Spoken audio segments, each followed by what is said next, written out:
தேவஜனமே சும்மாயிரு, கர்த்தர் உனக்காய் யுத்தம் செய்கிறார். அமர்ந்திருந்து அறிந்து கொள்ளு, அவரே தேவன் என்று. அல்லேலூயா. அமர்ந்திருந்து அறிந்து கொள்ளு, அவரே தேவன் என்று.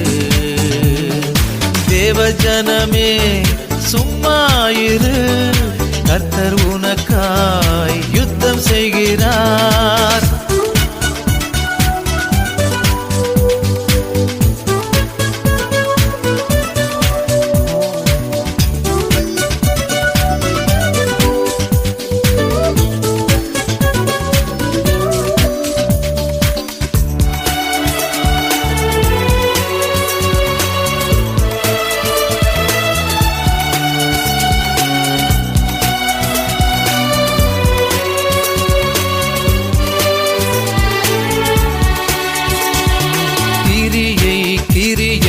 அபூர்வ கிரியை செய்திடவும் செய்திடவும் செய்திடவும், அவருக்கே அன்று எவருக்கும் தெரியா நாமத்தில் வெளிப்படவும் வெளிப்படவும். தேள்களாய் கடந்து செல்கிறார், எதிரிகளை துவம்சம் செய்வார், என்னையோ மீட்டுக் கொள்வார். தேவஜனமே சும்மாயிரு, கர்த்தர் உனக்காய் யுத்தம் செய்கிறார்.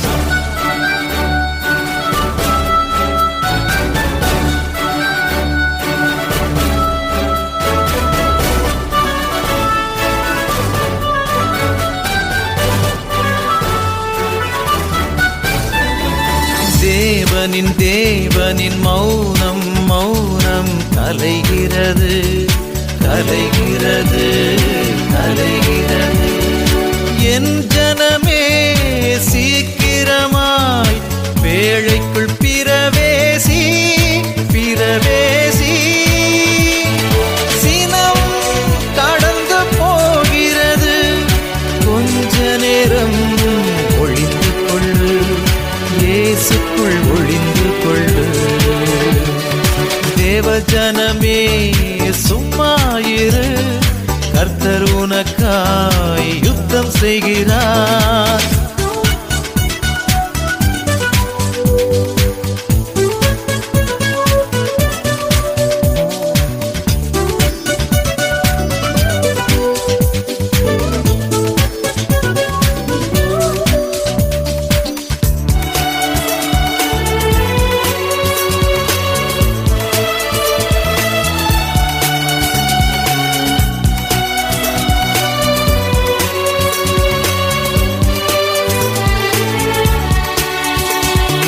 ராஜா ராஜா ராஜாதி ராஜா வருகிறாரே வருகிறாரே வருகிறாரே. இருப்பு கோலால் ஆளுகை செய்ய இரக்கத்தை கைவிட்டாரே கைவிட்டாரே. இன்னல் சிறகை விரிக்கிறது, எங்கும் பறந்து போகிறது, எல்லாம் புதிதாயாகிறது. தேவஜனமே சும்மாயிரு, கர்த்தர் உனக்காய் யுத்தம் செய்கிறார். அமர்ந்திருந்து அறிந்து கொள்ளு, அவரே தேவன் என்று. அல்லேலூயா. அமர்ந்திருந்து அறிந்து கொள்ளு, அவரே தேவன் என்று. தேவஜனமே சும்மாயிரு, கர்த்தர் உனக்காய் யுத்தம் செய்கிறார்.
சரித்திரத்திலே ஒரு விசேஷமான ஒரு காரியத்தை நான் வாசித்தேன். இரண்டாவது ஏரோது யூதாய நாட்டை ஆண்டு வந்த போது, ஆண்டவராகிய இயேசு கிறிஸ்துவின் காலத்தில் வாழ்ந்த ஏரோதனுடைய மகன் இரண்டாவது ஏரோது, அவர் யூதாய நாட்டை ஆண்டு வந்த போது அரேபியா நாட்டிலே ஒரு மன்னன் தோன்றினார். அரேபியா நாட்டில் ஏறக்குறைய 120 சிற்றரசர்கள் இருந்தார்கள். அந்த 120 அரசர்களையும் சிற்றரசர்களையும் ஒன்றுபடுத்தி அந்த அரேபிய நாட்டை ஒரே நாடாக அவர் மாற்றினார். அப்பொழுதுதான் அந்த காரியத்தை அவர் முடித்தார். திடீரென்று இரண்டாவது ஏரோது ஒரு பெரிய படையுடனே அரேபிய நாட்டில் படையெடுத்தார். திடீரென்று படையெடுத்ததினாலே அவர்கள் அரேபிய மக்கள் ஆயத்தமில்லாமல் இருந்தார்கள். ஆகவே அந்த அரேபிய நாட்டு முழுவதுமாக சென்று ஆயிரக்கணக்கான மக்களை கொன்று ஏராளமான பணத்தோடும் அவன் திரும்பி தன்னுடைய நாட்டுக்கு போய்விட்டான். அரேபிய நாடு சின்ன பின்னமாக ஆகிவிட்டது. அந்த அரசனையும் கொன்று விட்டான். அந்த அரசனுக்கு மகன் இல்லை, ஒரே மகள் பாரா என்று அவருடைய பெயர். பாரா என்ற அந்த பெண்மணி எல்லா அரசர்களுக்கும் ஒரு தாக்கீது அனுப்பினார். தன்னுடைய அரண்மனையிலே எல்லா அரசர்களும் வந்து கூடும்படி. ஒரு நாள் எல்லோரும் அந்த அரண்மனைக்கு வந்தார்கள், 120 அரசர்களும் சிற்றரசர்களும். அந்த பெண் திரையின் மறைவிலே நின்று கொண்டு அந்த அரசர்கள் மத்தியிலே பேசினார். திடீரென்று ஏரோது படையெடுத்தார். நாம் அவரை எதிர்க்க முடியவில்லை. நம்முடைய நாட்டை அழித்து விட்டு போய்விட்டான். ஆகவே நாம் யாவருமாக ஒன்று திரண்டு பழிக்கு பழி வாங்க வேண்டும். அந்த ஏரோது நாட்டின் மேல் படையெடுத்து அவனை கொல்ல வேண்டும், நாம் பழி வாங்க வேண்டும் என்று அவள் சொன்னார். யாருமே அசையவில்லை. ஒரு தோல் சுருளை எடுத்துக்கொண்டு வந்து அவருக்கு முன்பாக அங்கே வைத்தார். யார் யார் அந்த ஏரோதை பழி வாங்க வேண்டும் என்று எண்ணமுடையவர்கள் உங்களுடைய கையெழுத்திலே போடுங்கள். எப்படியாவது எப்பாடுபட்டாவது என்னுடைய தந்தையை கொன்ற, நம்முடைய நாட்டை சிதைத்து சென்ற அவனை பழிவாங்க வேண்டும் என்று அவள் சொன்னார். யாருமே ஒன்றும் பேசவில்லை. யாரும் வந்து அதிலே கையெழுத்து போடவில்லை. மறுபடியும் அந்த பெண் துயரத்தோடு சொல்லி அங்கு மன்றாடினால் ஒரு விதமான பிரயோஜனம் இல்லை. அந்த பெரிய ஏரோதை எதிர்ப்பதற்கு அவர்கள் பயந்தார்கள். ஏற்கனவே அடிபட்டு மிகுந்த கஷ்டமான நிலைமையில் இருக்கிறவர்கள் திரும்பவும் ஒரு போரிட அவர்களுக்கு விருப்பமில்லை. சற்று நேரமான உடனே பாரா தன்னுடைய மறைவிலே இருந்து அங்கே வெளியே வந்தார். இடுப்பிலே செருவியிருந்த ஒரு சிறு கத்தி எடுத்தார். தன்னுடைய கையை நீட்டினார். அந்த கையிலே அந்த கத்தியை குத்தி கிழித்தால் ரத்தம் ஏராளமாக வந்தது. அந்த கத்தி முனையில் அந்த ரத்தத்தை தொட்டு அந்த தோல் சுருளிலே பாரா என்று எழுதினார். ஏரோது இரண்டாவது ஏரோதை பழிவாக வேண்டும் என்ற அறைகூவல் வீணாக போகவே பாரா சொன்னால், நான் தனியாக அந்த அரசனை பழிவாங்குவேன் என்று சொன்னார். 18 வயது நிரம்பிய பெண். அவள் எப்படி அந்த ஏரோதை பழிவாங்கினாள் என்று சரித்திரம் அது கூறுகிறது. அதை முழுவதுமாக சொல்வதற்கு எனக்கு விருப்பமில்லை. அந்த ஏரோது ராஜனை எதிர்க்க அவளுக்கு முடியவில்லை. யாரும் ஒத்துழைக்கவில்லை. அழகான ஒரு பெண் திருமண கோலை அனுப்பினார். ஏதோ ஒரு அரசன் அவளை மணந்து கொள்ள சம்பதித்து மணந்தான். அந்த யூதேய நாட்டுக்கு அவளை எடுத்து சென்றால் திரும்ப மன வீட்டுக்கு அவர்கள் இருவரும் வந்த போது தன்னுடைய தகப்பனை எந்த இடத்திலே குத்தி கொன்றானோ அதே இடத்திலே குதிரையிலிருந்து அவனை தள்ளி குத்தி கொன்றாள் என்று சரித்திரம் அங்கே சொல்கிறது. கர்த்தருக்குள் பிரியமானவர்களே, இன்றைக்கு அண்ட சராசரங்களின் ஆண்டவராகிய தேவன் அந்த இரத்த கையெழுத்து பாரா போட்ட விதமாக கல்வாரி சிலுவிலே தன்னுடைய ரத்தத்திலே துவைத்து நம்மோடு இரத்த உடன்படிக்கை செய்தார். உங்களையும் என்னையும் மீட்க வந்தேன் என்று அந்த உடன்படிக்கையிலே சொன்னார். நான் உங்களுடைய கடவுள், உங்களை ரட்சிக்க வந்தேன் என்று சொன்னார். உலகத்தின் மக்கள் அநேகர் நம்புவதாக இல்லை. நீர் கடவுளாய் என்று கேட்கவும் அநேகர் தொடங்கி இருக்கிறார்கள். ஆகவே ஆண்டவர் இன்றைக்கு இந்த உலகத்தின் மக்கள் மத்தியில ஒரு பெரிய ஒரு அறைகூவலை விடுத்திருக்கிறார். அந்த அறைகூவலை தன்னுடைய ரத்தத்தினாலே முத்திரித்திருக்கிறார். திருமறை இதை பற்றி விசேஷ விதமாக பேசும்போது எபிரேயர் கழுத நிருபம் 9ஆம் அதிகாரத்திலே 12வது வசனத்தை நான் வாசிக்கிறேன். வெள்ளாட்டுக்கடா இளங்காலை இவைகளுடைய ரத்தத்தினாலே அல்ல, தம்முடைய சொந்த ரத்தத்தினாலும் ஒரே தர மகா பரிசுத்த ஸ்தலத்திலே பிரவேசித்து நித்திய மீட்பை உண்டுபடினார். தம்முடைய சொந்த ரத்தத்தினாலே நமக்கு நித்திய மீட்பை கொண்டு வந்தார். அந்த இரத்தத்தில் கையெழுத்து போட்டு கர்த்தருடைய பிள்ளைகளாகிய நம் யாவரும் ஆண்டவருடைய பிள்ளைகளாக சாத்தானை வென்று ஜெயிக்கத்தக்கதாக மீட்பை அடையத்தக்கதாக அந்த இரத்தத்தில் செய்த உடன்படிக்கையை ஆண்டவர் உங்களுக்கும் எனக்கு முன்பாக அங்கு நிறுத்துகிறார். யோவான் 19 அதிகாரம் 34-35 நான் வாசிக்கிறேன். யோவான் 19:34-35. ஆகிலும் போர்ச்சேவரில் ஒருவன் ஈட்டினாலே அவருடைய விலாவில் குத்தினான். உடனே ரத்தமும் தண்ணீரும் புறப்பட்டது. அதை கண்டவன் சாட்சி கொடுக்கிறான். அவனுடைய சாட்சி மெய்யா இருக்கிறது. நீங்கள் விசுவாசிக்கும்படி நான் சொல்லுகிறது மெய் என்று அவன் அறிந்திருக்கிறார். அந்த விழாவிலே குத்தின போது ஆண்டவருடைய விழாவிலே ரத்தமும் தண்ணீரும் தம்முடைய ரத்தத்தை உங்களுக்கும் எனக்குமாக ஈந்து அந்த ரத்தத்திலே நீங்களும் நானும் மீட்படைய வேண்டும், வெற்றி பெற வேண்டும் என்பதற்காக கையெழுத்து தந்த ஆண்டவன் இன்றைக்கு கல்வாரி சிலுவிலே இருந்து இந்த உலகத்தின் மக்களை நோக்கி பார்த்து ஒரு பெரிய அறைகூவல் அங்கு விடுகிறார். மனிதன் அவரை பார்த்து நீர் எங்கே என்று கேட்கும்போது ஆண்டவர் மனிதனையும் இந்த உலகத்தில் உள்ள மக்களையும் பார்த்து ஒரு அறைகூவல் விடுகிறார். அந்த அறைகூவலை நாம் சிந்திக்கும் என்பதாக ஜெபம் செய்வோம். சர்வ வல்லமையுள்ள எங்கள் ஆண்டவரே, உம்முடைய சன்னிதானத்திலே காத்திருக்கிற உம்முடைய பிள்ளைகள் உண்மை ஸ்தோத்திரத்தோடும் நன்றியோடும் தொழுது கொள்கிறோம். ஆண்டவரே, நீர் எங்களுக்கு செய்த ஏராளமான நன்மைகளுக்காக கொடானு கொடி ஸ்தோத்திரம். அதிலும் உம்முடைய வார்த்தைகளை எங்களுக்கு ஒவ்வொரு நாளும் கொடுத்திருப்பதற்காக உம்முடைய நாமத்தை ஸ்தோத்திரிக்கிறோம். இந்த நாளிலும் உம்முடைய வசனத்தை எங்களுக்கு தர வேண்டும் என்று உம்முடைய திருப்பாத்திலே நாங்கள் கெஞ்சி மன்றாடுகிறோம்.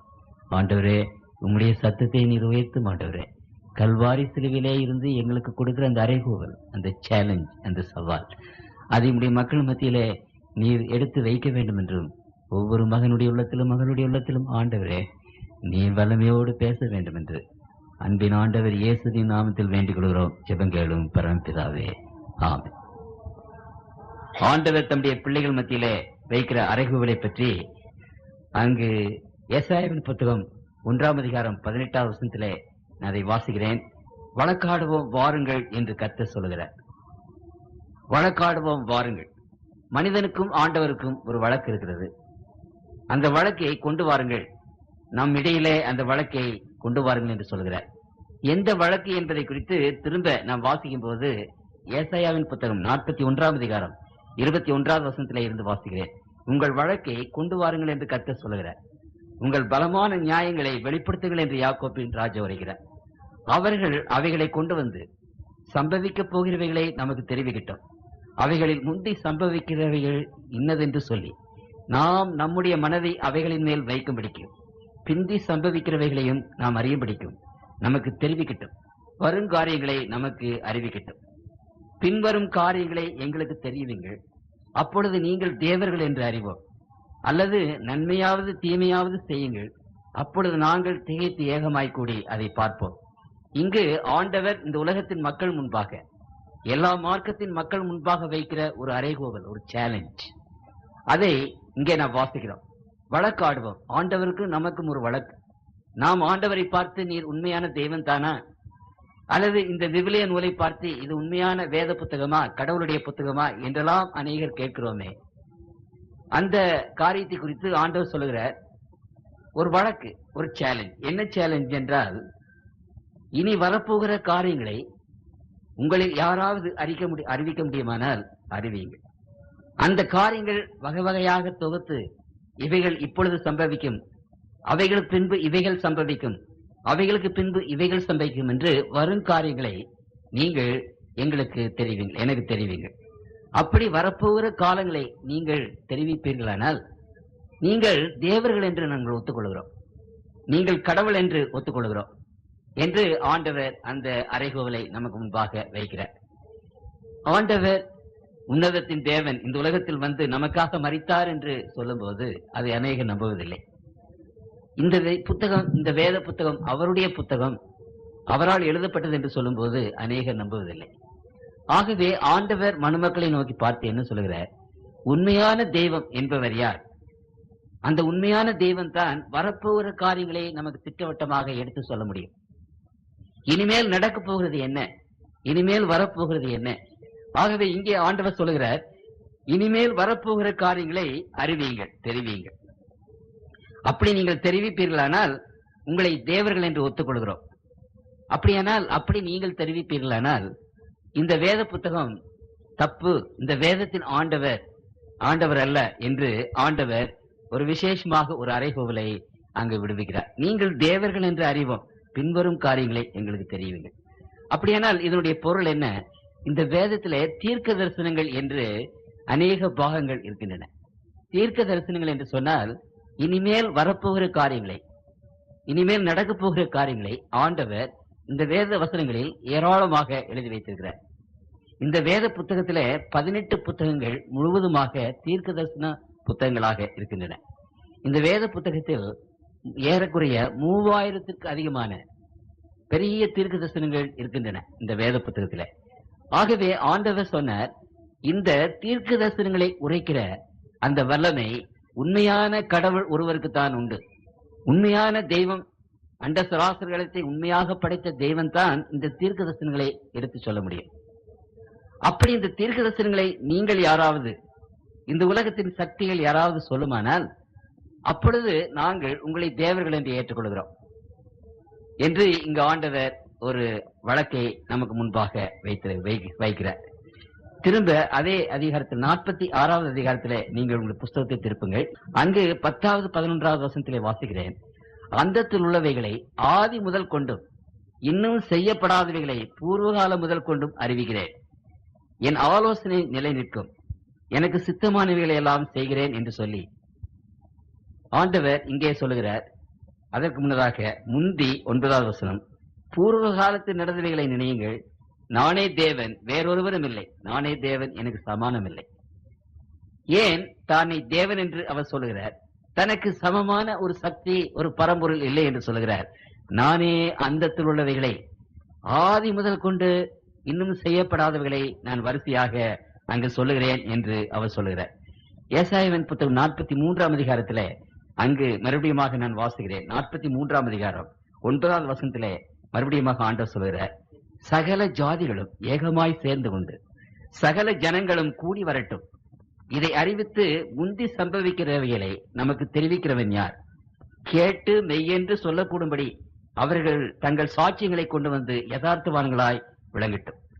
மறுபடியுமாக ஆண்டவர் சொல்லுகிறார், இனிமேல் நடக்க போகிற காரியங்களை சொல்லும்படி நான் தனித்தனி ஆட்களாக அல்ல, ஜாதிகளை நான் அழைக்கிறேன்.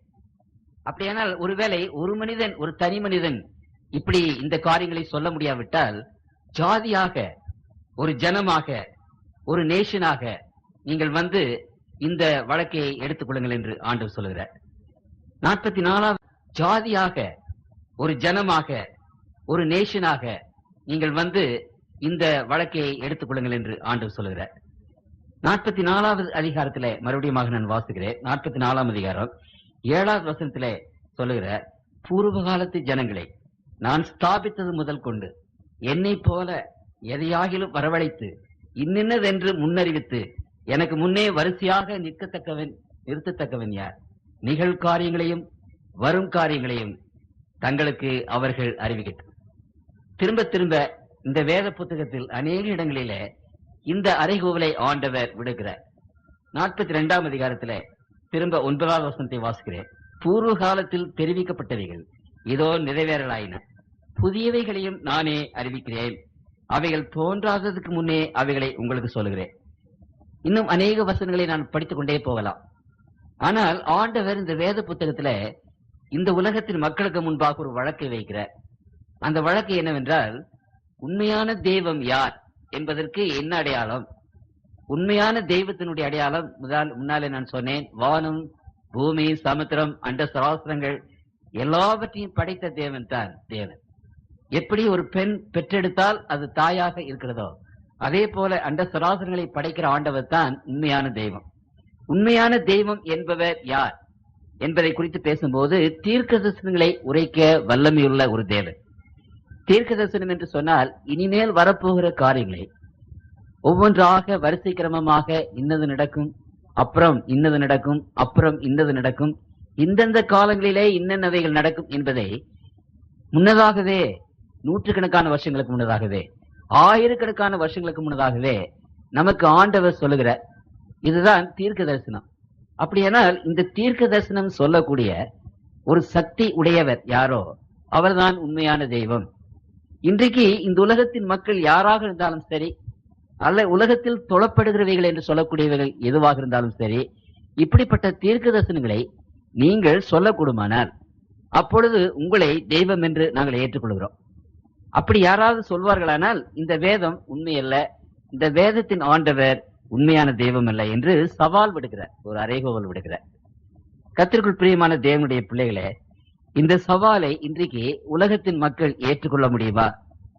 இன்றைக்கு நாம் அநேக சமயங்களில வானங்களை அண்ணாந்து பாருங்கள், அங்கே இருக்கிற நட்சத்திரங்களை பாருங்கள் என்று ஆண்டவர் சொல்லும் போது, இன்றைக்கு உலகத்தின் மக்கள் என்ன செய்கிறோம்? நம் கைகளை நீட்டி இந்த கைகளிலே நட்சத்திரங்கள் என்ன செய்கிறது, கிரகங்கள் எப்படி இருக்கிறது, அதனுடைய இடம் எப்படி இருக்கிறது, அந்த கிரகங்களுடைய சஞ்சரிப்பு இந்த கையில எப்படி இருக்கிறது, அதன் மூலமாக உங்களுடைய வாழ்க்கையில நம்முடைய வாழ்க்கையில என்ன ஏற்படும் என்று நம்முடைய கைகளிலே கிரகங்களையும் நட்சத்திரங்களையும் வைத்து கணிக்கிறோம். கணித்து விட்டு உங்களுடைய வாழ்வு இப்படி இருக்கும் அப்படி இருக்கும் என்று நான் அங்கே சொல்லுகிற அந்த ஜோதிட கலை இன்றைக்கு உலகத்தில், இன்றைக்கு மாத்திரமல்ல, அந்த காலம் முதல் கொண்டு எல்லா காலத்திலும் இருந்து வருகிறது. நான் நேற்று சொன்னேன், அந்த நிம்ரோத் என்று சொல்லப்பட்ட நிம்ராட், அவன் அந்த பாபிலோன் சாம்ராஜ்யத்தை ஏற்படுத்தின போது, சூரிய வணக்கத்தை அவன் அங்கே கொண்டு வந்த போது, இந்த அஸ்ட்ராலஜி, இந்த ஜோதிடம் என்ற கலையையும் அவன் அதிகமாக வளர்த்தார். ஆகவே முதலாவதாக அந்த ஜோதிடம் கலை வளர்ந்தது பாபிலோன் அந்த சாம்ராஜ்யத்தில். அங்கே இருந்துதான் உலகத்தின் பல்வேறு இடங்களுக்கு இந்த ஜோதிட கலை வந்தது என்று நாம் பார்க்கிறோம். அப்படியானால் இன்னைக்கு ஜோதிட அஸ்ட்ராலஜி என்ற ஒரு மேகசின் இருக்கிறது. அந்த அஸ்ட்ராலஜி என்ற அந்த மேகசினை நீங்கள் எடுத்து வாசிக்கும் போது அந்த முதல் பக்கத்துல என்ன போட்டிருக்கிறார் என்று சொன்னால், இதிலே வருகிற இந்த வரப்போகிற காரியங்கள், ப்ரிடிக்ஷன்ஸ், இனிமேல் வரப்போகிறது என்று சொல்லி சொன்ன அந்த முன்னறிவிப்புகள் எல்லாம் ஒரு ஊகந்தானே ஒழிய அது உண்மையல்ல என்று அங்கே எழுதியிருக்கிறார்கள். எல்லா ஜோதிட மேகசின்லையும் அப்படித்தான் எழுதியிருக்கிறார்கள். ஒரு ஊகந்தான், அது உண்மையானவைகள் என்று நாங்கள் சொல்ல முடியாது என்று எழுதியிருக்கிறார்கள். அப்படியானால் மனிதனுடைய இந்த ஜோதிடம் என்று சொல்லப்படுகிற அந்த காரியங்கள், இவைகளெல்லாம் எப்படி என்று நாம் சற்று நேரம் சிந்தித்து பார்த்தோமானால் அது நமக்கு நன்றாக இருக்கு. உதாரணமாக, இந்த எலெக்ஷன் சமயத்துல எத்தனை பேர் ஜோசியம் சொல்லுகிறார்கள், இந்த பார்ட்டி வந்துவிடும், இவர் வந்து விடுவார், அவர் வந்து விடுவார் என்று. நானும் அநேக வருஷங்கள் இந்த எலெக்ஷன் அந்த கணிப்பை, அந்த ஊகிப்பை நான் கவனித்திருக்கிறேன். அதுல 100க்கு 95 பாகம், 95 பகுதி அல்லது 99 பகுதி அது பொய்யாகவே போய்கொண்டிருக்கிறது. நாம் நினையாத காரியங்கள் நடந்து வருகிறது என்பதை நான் சொல்ல வேண்டியதில்லை, உங்களுக்கு தெரியும். இன்றைக்கு உலகத்தில் சில காரியங்களை நாம் உண்மையாகவே அறிந்து கொள்ள வேண்டும். ஒரு மாணவன் நன்றாக படிக்கவில்லை என்றால் அந்த ஆசிரியை இவன் இந்த முடிவு தேர்விலே தோற்று போவான் என்று சொல்வது அது ஒரு எளிதான காரியம். அதற்கு ஒரு ஞானம் வேண்டுவதில்லை, ஒரு அறிவு, பெரிய ஒரு புத்தி வேண்டிய அவசியம் கிடையாது. நம்முடைய குழந்தைகள் சரியாக சாப்பிடவில்லை, சரியாக ஆகாரம் அருந்துகிறது கிடையாது, பலவீனமாகவே போய்கொண்டிருக்கிறது என்றால் டாக்டர் இடத்திலே கூட்டிக் கொண்டு போனால் அந்த டாக்டர் அந்த குழந்தையை சோதித்து பார்த்து, இவனுக்கு இப்படிப்பட்ட வியாதிகள் வரும், கடைசியில ரொம்ப பலவீனமாக போவான் என்று சொல்வார்களானால் அதற்கு ஒரு பெரிய ஜோதிடம், அதாவது ஒரு சக்தி வேண்டிய அவசியம் கிடையாது. அதுவும் இந்த உலகத்தில் பிசாசானவரும் அவனுடைய தூதர்களும் 6000 வருஷம் இந்த உலகத்திலே இருந்து கொண்டிருக்கிறார்கள். இந்த உலகத்தின் மக்களை கவனிக்கிறார்கள். இந்த உலகத்தினுடைய மக்கள் வாழ்வு எப்படி இருக்கிறது என்று அவர்கள் கணிக்கிறார்கள். அதனாலே அந்த ஞானத்தை வைத்து ஓரளவு இப்படி நடக்கும் என்று ஓரளவு ஊகிக்கவும் முடிகிறது. இப்படிப்பட்ட ஒரு ஊகம். என்னுடைய தந்தை ஒரு பெரிய ஜோதிட நிபுணர். என்னுடைய முற்பிதாக்கள் எல்லோருமே அதிகமாக ஜோதிடத்தை படித்து ஒரு ஜோதிட வல்லுநர்களாக இருந்திருக்கிறார்கள். நானும் சிறுவயதாக இருந்த போது இந்த ஜோதிட கலையெல்லாம் படித்தேன்.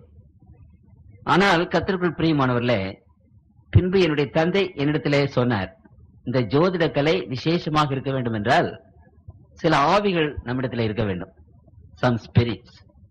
அந்த ஆவிகள் நம்மிடத்தில் இருக்கும்போது இந்த ஜோதிட கலை அதனுடைய தத்துவம் அதிகமாகிறது, சில காரியங்களை சொல்ல முடிகிறது.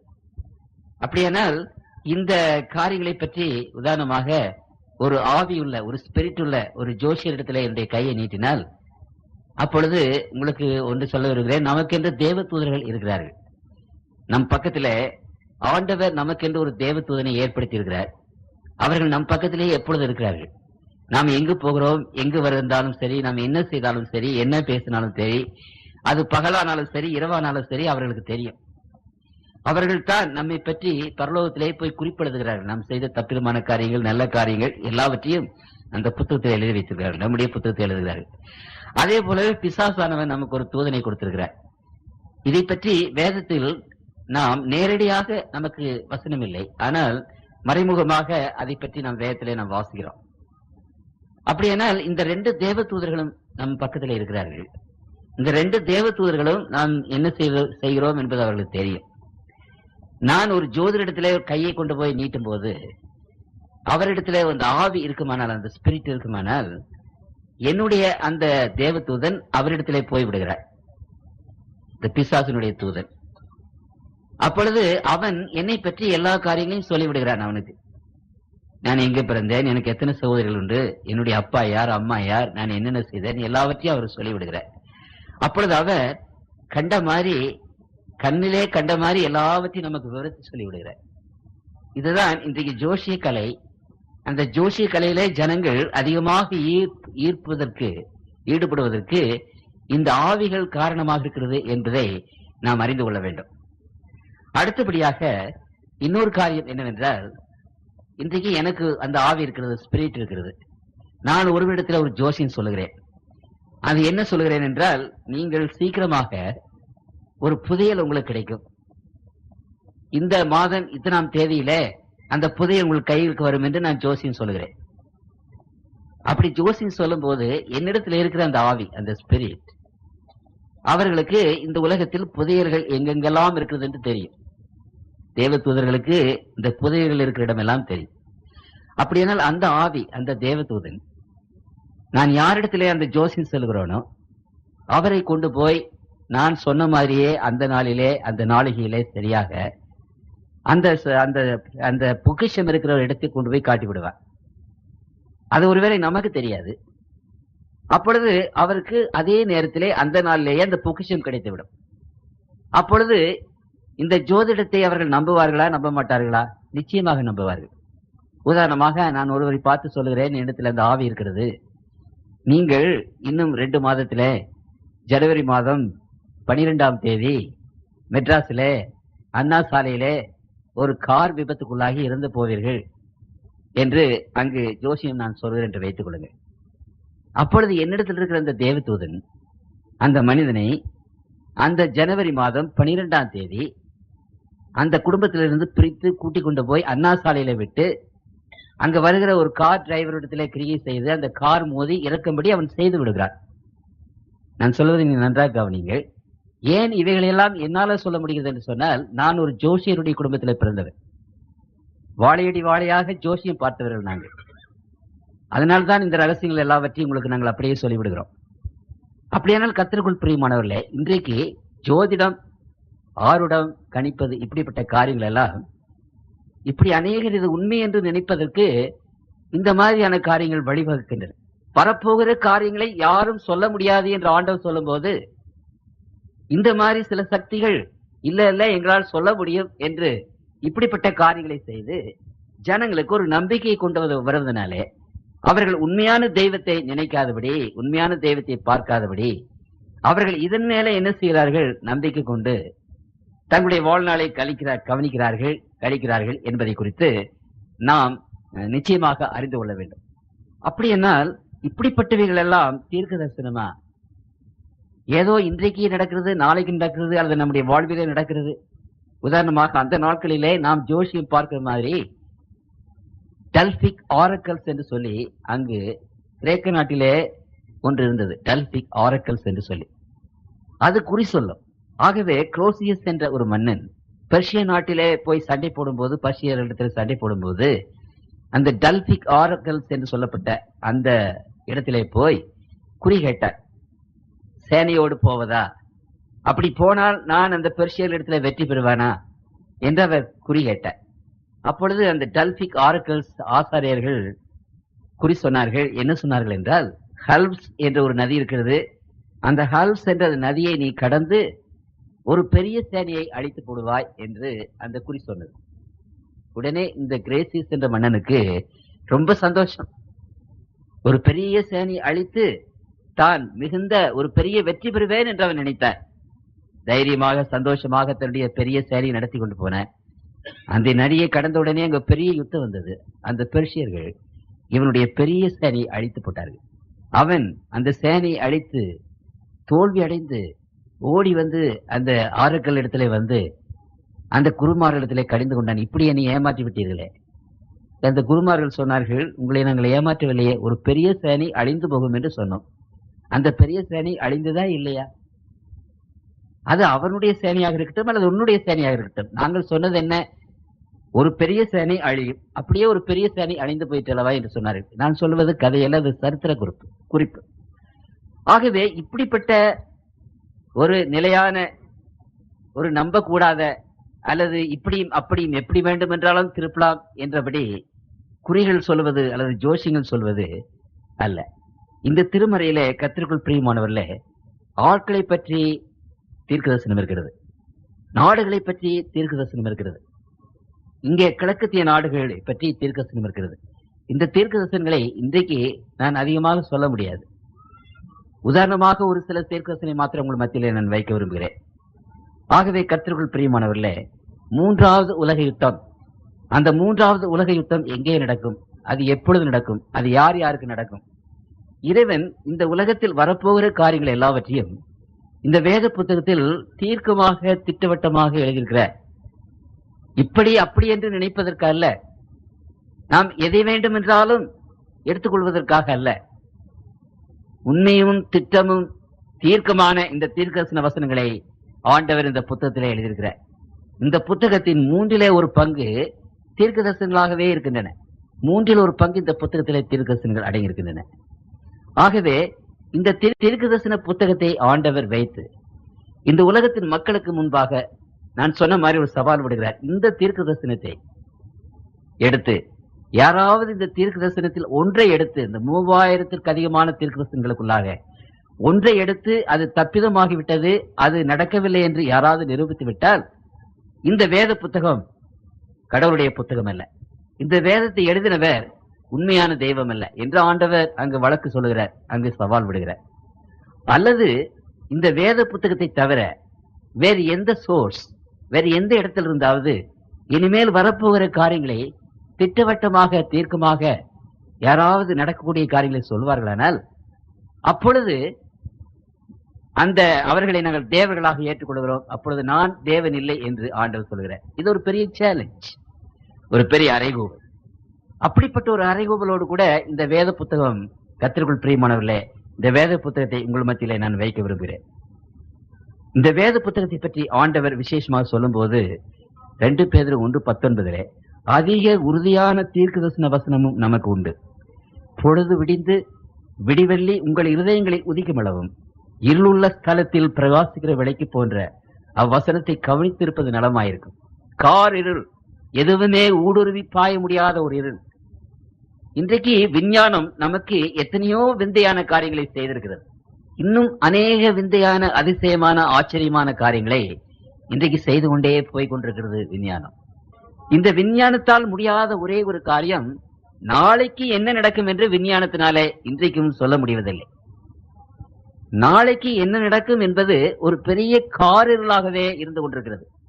எந்த மனிதனும், எந்த சக்தியும், எந்த வல்லமையும், எந்த தாளந்துகளும் நாளை என்ன நடக்கும் என்பதை குறித்து சொல்ல முடியவதில்லை. அது அந்த நாளை என்பது வரும்போது எந்த சக்தியும் அந்த ஊடுருவி பார்க்க முடிகிறதில்லை. ஆகவேதான் கர்த்தருக்குள் பிரியமானவர்களே, இந்த நாளை என்கிற இந்த காரியங்களை குறித்து ஆண்டவர் இங்கு சொல்லுகிறார். தீர்க்கதரிசன வசனமானது இருளிலே பிரகாசிக்கிற ஒரு விடிவெள்ளி. அந்த இருளை, நாளை என்கிற இருளை, ஃபியூச்சர் என்ற இருளை, வருங்காலம் என்ற இருளை ஊடுருவி பாய்ந்து நமக்கு வருங்காலத்தில் என்ன நடக்கும் என்பதை தீர்க்கமாக திட்டவட்டமாக சொல்லுகிறது இந்த தீர்க்கதரிசனம் என்று சொல்லுகிறார். சொல்லிவிட்டு என்ன சொல்லுகிறார்? அவ்வசனத்தை, அந்த தீர்க்கதரிசனங்களை கவனித்திருப்பது நலமாயிருக்கும் என்று அங்கே சொல்லுகிறார். திருமறையில இன்னும் விசேஷ விதமாக அநேக இடங்களிலே இந்த தீர்க்கதரிசன வசனத்தை பற்றி ஆண்டவர் விசேஷமாக நமக்கு சொல்லுகிறார். இந்த 3/4 தீர்க்கதரிசனங்கள் நம்முடைய வேதத்தில் இருந்த போதிலும் இன்றைக்கு தேவனுடைய பிள்ளைகள் எத்தனை பேருக்கு இந்த தீர்க்கதரிசனம் நமக்கு தெரியும்? ஏசாயா புத்தகம், எரேமியாவின் புத்தகம், வெளிப்படுத்தின விசேஷம் அல்லது தானியேலினுடைய புத்தகம், இந்த புத்தகங்களை பற்றியெல்லாம் நமக்கு எவ்வளவு தூரம் தெரியும், எவ்வளவு தூரம் நமக்கு சொல்லிக் கொடுத்திருக்கிறார்கள். ஆண்டவருடைய சிலுவை, அவருடைய ரத்தம், இப்படிப்பட்ட சில காரியங்களை நாம் மறுபடியுமாக சொல்லிக் கொண்டு போகிறோமே ஒழிய, அப்படியானால் இந்த வேதத்தை, இவ்வளவு வேதத்தை ஆண்டவர் எதற்காக எழுதி கொடுத்திருக்கிறார்? ஆயிரக்கணக்கான பக்கங்களை. ஏதோ 2-3 காரியங்களை மாத்திரம் நாம் தெரிந்து அதை மாத்திரம் பேச வேண்டும், அதை மாத்திரம் அறிந்து கொள்ள வேண்டும் என்று நினைத்தோமானால் இவ்வளவு பெரிய புத்தகத்தை ஆண்டவர் எதற்காக எழுதி கொடுத்திருக்கிறார்? 1 தெசலோனிக்கர் 5ஆம் அதிகாரம் 20வது வசனத்திலே வாசிக்கிறேன். தீர்க்க தரிசனங்களை அற்பமா எண்ணாதிருங்கள். தீர்க்க தரிசனங்களை அற்பமாக எண்ணாதீங்க. அந்த தீர்க்க தரிசன வசனங்கள் விசேஷமான காரியங்கள். அவைகளை தேவனுடைய பிள்ளைகள் அறிந்திருக்க வேண்டும். இந்த வேத புத்தகம் ஒரு பெரிய வெளிச்சம் என்று வேதம் நமக்கு சொல்லுகிறது. இந்த வேத புத்தகத்தினுடைய வெளிச்சத்தில் நடக்கிற பிள்ளைகள் இருளிலே தடுமாற மாட்டோம், தடவி தெரிய மாட்டோம். நமக்கு எல்லாமே நன்றாக தெரியும். அப்படி வெளிச்சத்தின் பிள்ளைகளாகினா இந்த வெளிச்சமாகிய இந்த தீர்க்க தரிசன வசனத்தை விசேஷமாக கவனிக்க வேண்டுவது நம்முடைய கடமை இல்லையா? ஆகவே ஆண்டவர் இங்கு விசேஷ விதமாக ஒரு காரியத்தை குறித்து அங்கு பேசுகிறார். நீதிமொழிகள் 29ஆம் அதிகாரம் 18வது வசனத்தை வாசிக்கிறேன். நீதிமொழிகள் 29:18. தீர்க்க தரிசனம் அல்லாத இடத்தில் ஜனங்கள் சீர்கெட்டு போவார்கள், வேதத்தை காக்கிறவனோ பாக்கியவான். தீர்க்க தரிசனம் இல்லாத இடத்தில் ஜனங்கள் சீர்கெட்டு போவார்கள். ஆங்கிலத்தில் அது எப்படி இருக்கிறது என்றால், எப்படி அதை எழுதப்பட்டிருக்கிறது என்றால், தீர்க்க தரிசனம் இல்லாத இடத்துல where there is no vision people will perish. எங்கு தீர்க்க தரிசனம் இல்லையோ அங்கே they will perish, அவர்கள் அழிந்து போவார்கள் என்று எழுதப்பட்டிருக்கிறது. அப்படியானால் இந்த தீர்க்க தரிசன வசனங்களை ஆண்டவர் நமக்கு முன்பாக வைத்து ஒரு சவாலாக வைத்திருக்கிறார். அதை கவனியுங்கள், இதை வாசியுங்கள். இன்றைக்கு உலகத்தின் மக்கள் யாராக இருந்தாலும் சரி, எந்த மார்க்கத்தை சேர்ந்தவர்களாக இருந்தாலும் சரி, வேத வசனத்தின் இங்கே காணப்படுகிற இந்த தீர்க்க தரிசன வசனங்களை கவனிப்பது நல்லது. அந்த கவனிப்பது நமக்கு ஏற்றம் கொடுக்கும், நம்மை உயர்த்தும், நமக்கு ஒரு வழிகாட்டும். அந்த இருளை ஊடுருவி பாய்ந்து இன்னது நடக்கிறது என்பதை அறிந்து கொண்டவர்களாக நாம் வெளிச்சத்தின் பிள்ளைகளாக நடக்க முடியும் என்று அங்கு விசேஷ விதமாக நம்முடைய பிள்ளைகள் சொல்கிறார். உதாரணமாக, கர்த்தருக்குள் பிரியமானவர்களே, ஏன் இவ்வளவு திட்டவட்டமாக இந்த தீர்க்கதரிசனம் சொல்லுகிறது? ரோம ராஜ்யத்தை சேர்ந்த பெரிய வல்லரசுகள் தங்களுடைய சேனை பலத்தை கொண்டு, பண பலத்தை கொண்டு இந்த தீர்க்க தரிசனங்களில் சில தீர்க்க தரிசனங்களை எடுத்து அந்த தீர்க்க தரிசனங்கள் பொய் என்று நிரூபிக்க பார்த்தார்கள். கர்த்தருக்குள் பிரியமானவர்களே, சரித்திரம் அதை பற்றி சொல்லுகிறது. இந்த தீர்க்க தரிசன வசனம் தேவனுடைய வாயினாலே சொல்லப்பட்டவைகள். அந்த தேவனுடைய வார்த்தையை யாரும் அழித்து போட முடியாது, ஒழித்து போட முடியாது. வானமும் பூமியும் ஒழிந்து போனாலும் அந்த தேவனுடைய வசனங்களை ஒழிக்க முடியாது என்று வேதம் அங்கே சொல்கிறது. 2 பேதுரு 1:21. தீர்க்க தரிசனமானது ஒரு காலத்திலும் மனுஷருடைய சித்தத்தினாலே உண்டாகவில்லை. தேவனுடைய பரிசுத்த மனுஷர்கள் பரிசுத்த ஆவினாலே ஏவப்பட்டு பேசினார்கள். அப்படியானால் இந்த வசனங்கள், விசேஷமாக இந்த தீர்க்க தரிசன வசனங்கள் தேவ ஆவினாலே அருளப்பட்டது. அது மனிதனுடைய சித்தத்தினாலே உண்டாகவில்லை. அது ஜோதிடம் அல்ல, அது ஆருடம் அல்ல, கணிப்பதற்கு தேவ ஆவினாலே வந்தது என்பதை குறித்து வேதம் நமக்கு சொல்லுகிறது. அப்படியானால் இந்த தீர்க்க தரிசனத்தில் சில காரியங்களை எடுத்து உங்களுக்கு முன்பாக நான் வைக்க விரும்புகிறேன்.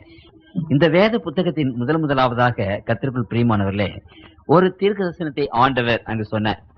அந்த தீர்க்க தரிசனத்தை நான் எங்கே வாசிக்கிறேன் என்றால், ஆதியாகமம் 15ஆம் அதிகாரம் 13வது வசனத்திலே அதை குறித்து நான் வாசிக்கிறேன். ஆபிரகாம் என்ற ஒரு பக்தனுக்கு ஆண்டவர் ஒரு தீர்க்க தரிசனத்தை அவர் சொன்னார். அந்த ஆபிரகாம் அங்கே ஆண்டவருக்கு என்று பலியிட்டு அந்த ராத்திரி வேளையிலே தியானம் செய்து கொண்டிருந்த போது, அந்த ஆபிரகாமினுடைய சந்ததிகளாகிய இஸ்ரவேலர்கள், யூதர்கள், அவர்களுக்கு என்ன நடக்கும் என்பதை ஆண்டவர் அவருக்கு சொன்னார். அப்படி சொல்லும் போது அவர் என்ன சொல்லுகிறார்? 12வது வசனம், சூரியன் அஸ்தமிக்கும் போது ஆபிரகாமுக்கு அயர்ந்த நித்திரை வந்தது, தரிசனம், திகிலும் காரிருளும் அவனை மூடிக்கொண்டது. அப்பொழுது அவர் ஆபிரகாமை நோக்கி, உன் சந்ததியார் தங்களுடையதல்லாத அந்நிய தேசத்திலே பரதேசிகளாயிருந்து அந்த தேசத்தாரை சேவிப்பார்கள் என்றும் அவர்களால் 400 வருஷம் உபத்திரப்படுவார்கள் என்றும் நீ நிச்சயமாய் அறிய கடவாய். ஆகவே இந்த வேதத்திலே முதலாக சொல்லப்பட்ட அநேக தீர்க்கதரிசனங்களிலே ஒன்றை உங்கள் முன்பாக நான் வைக்க விரும்புகிறேன். ஆண்டவர் ஆபிரகாமுக்கு சொன்னார், உன்னுடைய சந்ததி இன்னொரு அந்நிய நாட்டிலே போய் அந்நியர்களை 400 வருஷம் சேவிப்பார்கள் என்பது மட்டுமல்ல, அந்த அந்நியர்கள் உங்களை, உங்களுடைய பிள்ளைகளை 400 வருஷம் உபத்திரவப்படுவார்கள் என்று வேதம் அங்கே சொல்லுகிறது. உங்களுக்கு தெரியும், அங்கே யாக்கோப்பு எகிப்துக்கு போன போது அந்த பார்வோன் அந்த யாக்கோப்பை அனுசரித்து கோசான் என்ற நாட்டை கொடுத்து அந்த யோசேப்பினுடைய தந்தையாகிய யாக்கோப்பையும் அவனுடைய பிள்ளைகளையும் அந்த பார்வோன் நன்றாக வைத்திருந்தார், செழிப்பான இடத்திலே கொடுத்திருந்தார். அவர்கள் சுகமாக வாழ்ந்தார்கள், உயர்வாக வாழ்ந்தார்கள் என்பது உங்களுக்கு தெரியும். அப்புறம் கொஞ்ச நாள் கழித்து பார்வோனை அறியாத ஒரு ராஜா, அதாவது யோசேப்பை அறியாத ஒரு பார்வோன் வந்து அந்த இஸ்ரவேல் ஜனங்களை துன்பப்படுத்த தொடங்கினார். அப்படியானால் இந்த வேத புத்தகத்திலே நீங்க நன்றாக கவனிக்க வேண்டும், அந்த 400 வருஷம் இஸ்ரவேலர்கள் துன்பப்படுவார்கள். ஆனால் துன்பப்படாமல் அந்த எகிப்திலே அவர்கள் சில வருஷங்கள் வாழ்ந்தார்கள். அது 30 வருஷம் துன்பப்படாமல் வாழ்ந்தார்கள்.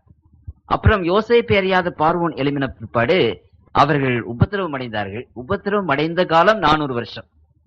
அப்படியானால் அந்த எகிப்துக்கு போன முதல் கொண்டு அவர்கள் திரும்ப வருவதற்குள்ள காலங்கள் 430 வருஷம் என்பதை நீங்கள் அது சற்று மனதிலே வைத்துக் கொள்ள வேண்டும்.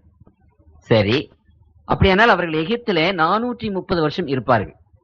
430 வருஷம் முடிந்தவுடனே அவர்கள் எகிப்தை விட்டு வருவார்கள் என்பது இந்த தீர்க்க தரிசனத்தினுடைய தீர்க்க தரிசனம். அப்படியானால் அப்படி வந்தார்களா? இதை குறித்து நீங்கள் வேத புத்தகத்திலே திருப்பும் போது அங்கு ஆண்டவர் விசேஷமாக சொல்லுகிறார். யாத்திரையாகமும் 12ஆம் அதிகாரம் 40-41 நான் வாசிக்கிறேன். இஸ்ரவேல் புத்திரர் எகிப்திலே குடியிருந்த காலம், நன்றாக கவனிங்கள், குடியிருந்த காலம் வேறு, உபத்திரப்பட்ட காலம் வேறு. யாக்கோப்பு போனதிலிருந்து குடியிருந்தார்கள். ஆனால் யாக்கோப்பு போய் 30 வருஷம் கழித்துத்தான் அவர்கள் உபத்திரவப்பட்டார்கள். ஆகவே இங்கே வாசிக்கிறோம், இஸ்ரவேல் புத்திரர் எகிப்திலே குடியிருந்த காலம் 430 வருஷம். 430 வருஷம் முடிந்த அன்றைய தினமே கர்த்தருடைய சேனைகள் எல்லாம் எகிப்து தேசத்திலிருந்து புறப்பட்டது. அப்படியானால் ஆண்டவர் சொன்னார், 400 வருஷம் நீ உபத்திரப்படுவாய், ஆனால் 430 வருஷம் கழித்து நீங்கள் அந்த நாட்டை விட்டு புறப்பட்டு வருவீர்கள் என்று சொன்னார். அதே போலவே இங்கே வேதத்துல வாசிக்கிறோம், 430 வருஷம் கழிந்த அன்றைய தினமே, கவனியுங்கள், அந்த சேனைகள் புறப்பட்டது என்று அங்கே நாம் வாசிக்கிறது சுலபமாக நாம் வாசித்து விடுகிறோம். ஆனால் கர்த்தருக்குள் பிரியமானவர்களே, தேவனுடைய வசனங்கள், தீர்க்க தரிசனங்கள் நிறைவேறாமல் இருக்க வேண்டும் என்று சாத்தான் தன்னுடைய வல்லமையினாலே அந்த வசனங்கள் நிறைவேறாதபடிக்கு என்னென்ன செய்யணுமோ அவைகள் எல்லாவற்றையும் ஒவ்வொரு தீர்க்க தரிசனத்தின் முடிவிலும் செய்து கொண்டிருக்கிறார். ஆகவே இதை நாம் பார்க்கும்போது 430 வருஷம் முடிந்து அவர்கள் புறப்படுகிற அந்த முடிந்தவுடனே புறப்பட வேண்டும். ஆனால் புறப்பட முடியுமா? சரித்திரத்தை நீங்கள் வாசித்து பார்த்தீர்களானால் அந்த பார்வோன் மன்னன், அப்பொழுது ஆண்ட பார்வோன் மன்னன் ராமசீஸ் 2வது என்ற அந்த அரசன் அந்த எகிப்திய ராஜாக்களிலேயே மிகுந்த வல்லமை வாய்ந்தவன்.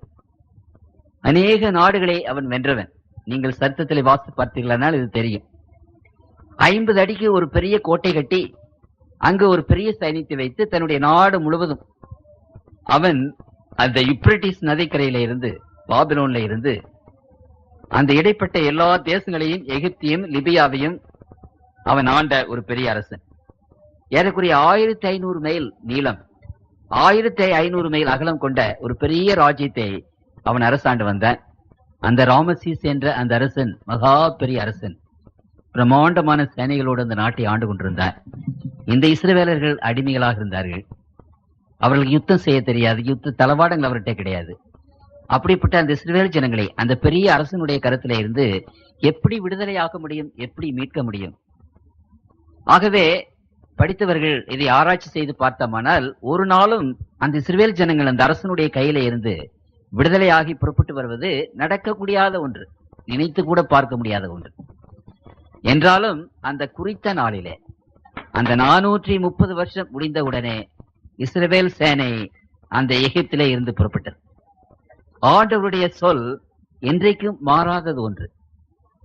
இந்த உலகத்தின் எந்த விதமான சக்தியும் ஆண்டவருடைய சொல்லை உடைத்து போட முடியாது, அதை அழித்து போட முடியாது.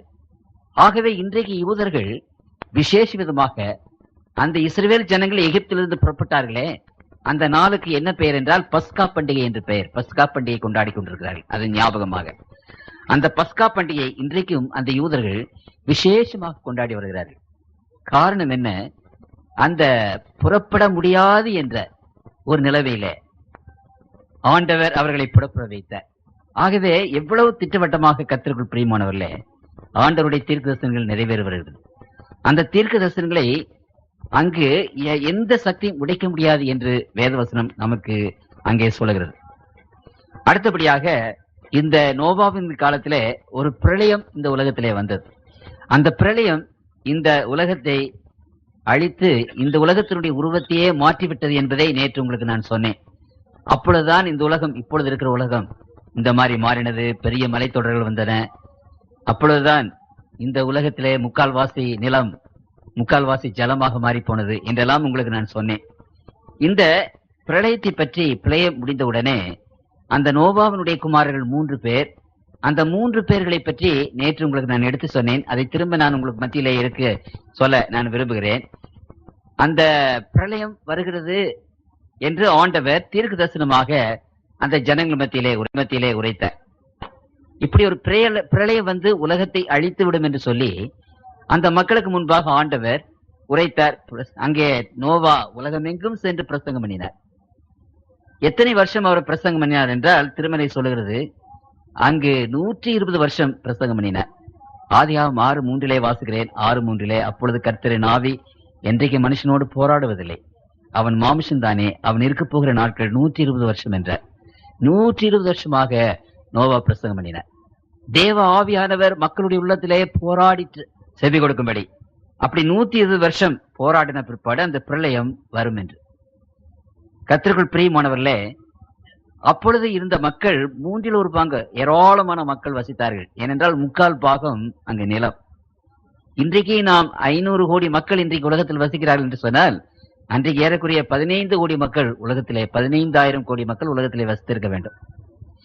அப்படியானால் அவ்வளவு பெரிய ஜனத்தொகை கொண்ட உலகத்தில் நோவா பிரசங்கம் பண்ணினார். ஆனால் அந்த பிரசங்கத்தை ஜனங்கள் நம்பவில்லை. ஏன் நம்பவில்லை என்றால் கர்த்தருக்குள் பிரியமானவர்களே, அந்த அநேகர் அதற்கு மறுதலித்து பேசினார்கள் தேவனுடைய வார்த்தைக்கு விரோதமாக. உதாரணமாக அப்பொழுது இருந்த மார்க்கத்தின் தலைவர்கள், போதகர்கள் எல்லாம் என்ன சொன்னார்கள் என்றால், இந்த பிரளயத்தினாலே ஆண்டவர் உலகத்தை அழிப்பாரா? அது முடியுமா? தெய்வம் அன்புள்ள தெய்வமாயிற்றே, அன்பின் தெய்வமாயிற்றே, அன்பின் சிகரமாயிற்றே, அன்புள்ள தெய்வம் என்றைக்காவது உலகத்தின் மக்களை அழிப்பாரா? அப்படியானால் அன்புக்கு என்னதான் விளக்கம்? ஆண்டவர் ஒரு நாளும் அதை செய்ய மாட்டார் என்று அந்த போதகர்கள் என்ன செய்தார்கள் என்றால் அங்கே போதித்தார்கள். ஆண்டவர் நமக்கு பிதா, நாம் யாவரும் அவருடைய பிள்ளைகள். பிதாவாகி அந்த ஆண்டவர் பிள்ளைகளை அழித்து விடுவாரா? அழிக்கவே மாட்டார் என்று அந்த எல்லா பிரசங்கிமார்களும், அப்பொழுது இருந்த பாதிரிமார்கள் எல்லோரும் அங்கே ஜனங்களுக்கு பிரசங்கம் செய்தார்கள். விஞ்ஞானிகள் என்ன சொன்னார்கள் என்றால், அப்பொழுது நான் உங்களுக்கு சொன்னேன் மழை பெய்யாது, அந்த காலத்திலே மழை பெய்வதில்லை. ராத்திரியிலே நீரூற்றுகள் பூமியின் மேலே இருந்து வந்து பூமிக்குள்ளாக இருந்து வந்து பூமி நினைத்து போட்டது, மழை கிடையாது அப்பொழுது. ஆகவே விஞ்ஞானிகள் சொன்னார்கள் மழை வருகிறது, அங்கு தண்ணீர் வருகிறது என்று நோவா சொல்லுகிறாரே, அது எப்படி? எப்பாவது மழை பெய்தது உண்டா? இல்லை. சரி, மழை பெய்ய வேண்டும் என்றால் என்ன இப்பொழுது இருக்கிற காரியம்? சூரிய உஷ்ணம் கடல் மேலே பட வேண்டும், அந்த கடல் நீர் ஆவியாக போக வேண்டும், அப்படி மழை பெய்ய வேண்டும். அப்பொழுது அந்த உலகத்தில் உஷ்ணமே கிடையாது, எல்லாம் அங்கு ஏர் கண்டிஷன் மாதிரி இருந்தது என்று உங்களுக்கு சொன்னேன். அப்படியானால் விஞ்ஞானிகள் சொன்னார்கள் உஷ்ணமே கிடையாது, கடல் நீர் ஆவியாக மாறாது, அது மேலே ஏறாது, அப்புறம் மழையாக பெய்ய முடியாது. இட் இஸ் இம்பாசிபிள், அது நடக்கக்கூடாத ஒரு காரியம். மழை என்பது ஒரு நாளும் ஒரு காலம் வராது. விஞ்ஞானிகள் அதை சொன்னார்கள். அப்புறம் விஞ்ஞானிகள் என்ன சொன்னார்கள் என்றால், நோவா தன்னுடைய பேழையை ஒரு மலையிலே கட்டினார், ஒரு குன்றின் மேலே கட்டினார்.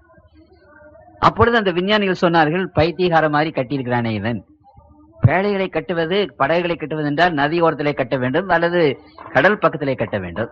475 அடி நீளமும் 75 அடி அகலமும் 45 அடி உயரமுள்ள இவ்வளவு பெரிய ஒரு கப்பல், இந்த கப்பலை ஒரு மலையின் மேலே கட்டிவிட்டு யாழ் சுமந்து கடலை கொண்டு போவார்கள் என்று அவர்கள் பரியாசம் பண்ணினார்கள். விஞ்ஞானிகள் எல்லாருமே இந்த மழை வருவது என்பது நடக்காது, வெள்ளம் வருவது என்பது நடக்குதா என்று பிரசங்கம் பண்ணினார்கள். அதுல சோசியலிஸ்ட் அவங்க எல்லாம் என்ன சொன்னாங்க, வீணாக இவ்வளவு பெரிய அந்த படையை கட்டி ஏராளமான பணத்தை கொண்டு போய் அங்கே வைத்து விடுகிற இந்த மனிதன் செலவழித்துக் கொண்டிருக்கிறார், அந்த பணத்தை ஏழைகளுக்கு உதவி செய்யலாமே, மற்ற ஏழை மக்கள் வாழ்வதற்காக செய்யலாமே என்றெல்லாம் அவர்கள் பேசிக் கொண்டார்கள். பகுத்தறிவுவாதிகள் என்ன சொன்னார்கள், இந்த 475 அடி நீளமுள்ள ஒரு படையை கட்டியிருக்கிறார், இந்த படகுல எல்லாரும் வாங்க மனம் திரும்புங்க என்று கூப்பிடுகிறார். ஆனா இந்த எல்லாரும் வந்து அந்த படகு போதுமா? நீங்க சற்று யோசிக்க வேண்டும் என்று அவர்கள் சொன்னார்கள். எல்லாரும் வாங்க வாங்கன்னு கூப்பிட்டா எல்லாரும் போனா அந்த படகு போதுமா? சிறிய படகை கொண்டு வந்து எல்லாரையும் வாங்க வாங்கன்னு சொன்னா எப்படி வருவார்கள்? ஆகவே அங்கே அவர்கள் சொன்னார்கள், இது பகுத்தறிவுக்கு ஒத்ததாக இல்லை. இரண்டாவது, ஏராளமான மிருகங்கள் அந்த படகுக்குள்ள போயிருக்கின்றன. அந்த மிருகங்கள் மத்தியில கடித்து விடுகிற அல்லது புசித்து போடுகிற மிருகங்கள் மத்தியில நாம் எல்லாரும் போய் வாழ முடியுமா? மிருகங்களும் மனிதனும் ஒன்றாக இருக்க முடியுமா என்றெல்லாம் பேசினார்கள். அப்பொழுது இருக்கிற அந்த தீர்க்கதரிசிகள், கள்ள தீர்க்கதரிசி என்ன சொன்னார்கள் என்றால், இந்த நோவாவுக்கு மட்டும்தான் ஆண்டவர் வெளிப்படுத்தியிருக்கிறாரா? எங்களுக்கெல்லாம் வெளிப்படுத்தலையா? அப்ப எங்களை பாருங்க, நாங்கெல்லாம் ஆயிரக்கணக்கான தீர்க்கதரிசிகள் இருக்கிறோம், நோவா ஒரே ஒரு ஆள், அவருக்கு மட்டும் ஆண்டவர் வெளிப்படுத்தியிருக்காரு சொல்வது எப்படி? ஆயிரக்கணக்கான தீர்க்கதரிசிகள் நாங்கள் இருக்கிறோமே, எங்களுக்கு ஆண்டவர் வெளிப்படுத்த மாட்டாரா? இப்படியெல்லாம் பேசினார்கள். கடைசியில ஏராளமானவர்கள் இப்படி பேசும்போது, ஒரே ஒரு மனிதன் கடவுளுடைய வார்த்தை சொல்லும் போது அந்த உலகத்தின் மக்கள் அந்த ஒரு மனிதனுடைய வார்த்தையை தள்ளி போட்டு அந்த ஏராளமான மற்ற மக்களுடைய வார்த்தைகளை நம்பினார்கள். கர்த்தருக்குள் பிரியமானவர்களே, ஆண்டவர் சொன்னபடி அந்த 120 வருடங்கள் ஆன உடனே அந்த பிரளயம் இந்த உலகத்திலே வந்தது. எந்த மனிதனாலும் எந்த சக்தினாலும் அதை தடுக்க முடியல. இந்த உலகத்தில் அந்த பிரளயம் குறித்த காலத்திலே வந்தது என்று நாம் பார்க்கிறோம். அந்த பிரளயத்திற்கு பிற்பாடு நோவாவினுடைய அந்த 3 பிள்ளைகளை பற்றி நான் உங்களுக்கு நேற்று எடுத்து சொன்னேன். அதை திரும்ப மறுபடியும் சொல்ல விரும்புகிறேன்.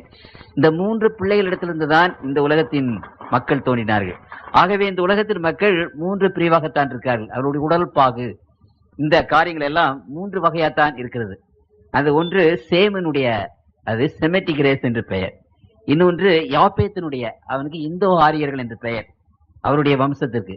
அப்புறம் காம், அவனுடைய இது நீக்ரோஸ் என்று பெயர். இந்த உலகத்தின் மக்கள் 3ஆக பிடிக்கப்படுகிறார்கள். ஒன்று செமெட்டிக் என்று ஒரு ரேஸ், இன்னொன்று இந்தோ ஆரியன்ஸ் என்று ஒரு ரேஸ், இன்னொன்று யாப்பேத்தினுடைய பிள்ளைகள், இன்னொன்று நீக்ரோஸ். இந்த 3 பேரையும் பற்றி ஆண்டவர் தீர்க்கதரிசி சொன்னார். கானான் அந்த நீக்ரோ அடிமைக்கு அடிமையாயிருப்பான். இத்தனை ஆயிரக்கணக்கான வருஷங்களாக அந்த நீக்ரோக்கள் அடிமைகளாகத்தான் இருந்து கொண்டிருந்தார்கள். இப்பொழுதுதான் சில இடங்களிலே சற்று விடுதலை. எல்லா இடங்களிலும் என்று நாம் சொல்ல முடியாது. இன்றைக்கும் லட்சக்கணக்கான நீக்ரோக்கள் அடிமைகளாகவே தான் வாழ்ந்து கொண்டிருக்கிறார்கள். ஆண்டவர் சொன்னது எவ்வளவு துல்லியமாக நிறைவேறி கொண்டிருக்கிறது. சேமனுடைய கூடாரத்திலே கர்த்தர் வருவார். அதே போல கர்த்தராகிய இயேசு கிறிஸ்து அந்த செமிட்டிக் ரேஸ்ல இந்த யூத ஜாதியிலே வந்தார். அப்புறம் 3ஆவதாக யாப்பேத்தினுடைய கூடாரத்தை ஆண்டவர் விருத்தியாக்குவார் என்று சொன்னார். இன்றைக்கு அந்த இந்தோ ஆரியன்ஸ், அந்த யாப்பேத்தினுடைய பிள்ளைகள் ஐரோப்பா கண்டம், அமெரிக்கா கண்டம், ஆஸ்திரேலியா கண்டம், ஆசியா கண்டம், எல்லா கண்டத்திலும் பறந்து இருக்கிறார்கள். பெரிய கூடாரமாக இருக்கிறது. எவ்வளவு துல்லியமாக இவைகள் நிறைவேறி இருக்கிறது என்பதை குறித்து நாம் சற்று அதை பார்த்தோமானால் ஆச்சரியப்படுவதற்காக இருக்கிறது. இந்த காரியத்தை குறித்து கர்த்தருக்குள் பிரியமானவர்களே, 3ஆவதாக இங்கு ஒரு காரியத்தை உங்கள் மனத்தில் வைக்க விரும்புகிறேன். முதலாவதாக, இந்த உலகத்தில் தோன்றின ஒரு சாம்ராஜ்யம் பாபிலோன் சாம்ராஜ்யம். ஆண்டவர் சாம்ராஜ்யங்களை குறித்து, நாடுகளை குறித்து, தேசங்களை குறித்து, மனிதர்களை குறித்து ஏராளமான தீர்க்கதரிசனங்களை எழுதி வைத்திருக்கிறார். இந்த பாபிலோன் சாம்ராஜ்யத்தை குறித்து ஆண்டவர் அநேக காரியங்களை எழுதி வைத்திருக்கிறார். இந்த பாபிலோன் சாம்ராஜ்யம் கிறிஸ்துவுக்கு முன்பு 606வது வருஷத்திலே தொடங்கி கிறிஸ்துவுக்கு முன்பு 538வது வருஷத்திலே அது முடியப்பட்டது. 165 ஆண்டுகள் இந்த அரசாட்சி நடந்தது. ஆனால் அந்த பாபிலோன் அரசு தங்க அரசு.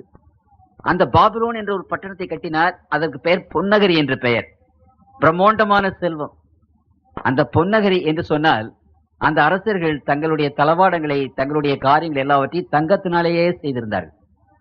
அப்படிப்பட்ட செல்வம் மிக்க ஒரு நாடு, பலம் மிக்க ஒரு நாடு. அந்த பாபிலோன் நகரத்தை 15 மைல் நீளம், 15 அகலமாக கட்டினார். 284 அடி உயரம் மதில், 12 கேட்டுகள். யாருமே அந்த பட்டணத்தை பிடிக்க முடியாது. அப்படிப்பட்ட பட்டணத்தை கட்டினான். அப்படிப்பட்ட ஒரு வல்லமையான அரசு. அந்த வல்லமையான அரசு நிற்குமா? அது என்றைக்கும் உலகத்தில் வாழுமா?